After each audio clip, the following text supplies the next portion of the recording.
Hindi kompleto pag wala ka. Makikita niya ano. Oo. Eh, Benny, pagka napagitandahin, imbis na kaltas, Tira ka, pare. Ginagalang kita eh. Tol! alam mo ko sa gabi, ginagapang mo ko. Di, Tol! Tol, pwede ka bang ma-interview, Tol? Depende. Ito na nga yung unang tanong mo eh. Ano ang lamang mo kay Benny? Ano ang meron ka na wala si Benny, pare? Whipping! Eh, pagka sinabi ko, baka mamaya gawin niya pa. Kaya hindi ko na po pwede sabihin. Ano yun? Ano yun? Yun yung sikreto ko na lang. Sabihin mo na. Sikreto ko na lang yun. Sabihin mo na kasi. Matangkat siya eh. Ikaw yun. Oo. Pinalikta na, ngipin. Sabi na nga, apil eh. Anong meron ka na wala si Benny, Tol? Di, parang search to eh. Mr. and Miss... Mr. Isaiah 2007. Hoy, kapunta.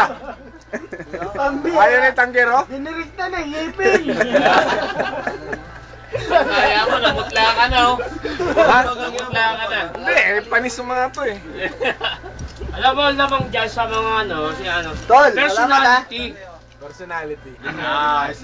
Personality. Yan, nababalot mo. Wala na akong masasabi, ah. Banatan mo. Tol, may naisip si... Ano masasabi mo, Tol? Anong meron ka na wala si Bong? Hindi, alam nyo, ha? Alam ko, magaganda lalaki kayo sa akin. Gwapo kayo. Totoo yan, totoo yan. Oo. Pero isa lang naman ang laman ko sa inyo. Ano yun? Ngipin! Mas malakas ang sex appeal ko sa inyo. Ano kayo may Lakers? Ay, talo ko dyan. Talo ko dyan. Ayun, may masasabi Aminado si ako. paring Ogie. Ayan. Meron akong comment. Ayan, yan. Para si Andrew yan. Meron pare.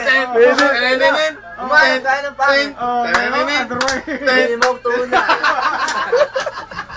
Oy, Ram, sa tama eh, no?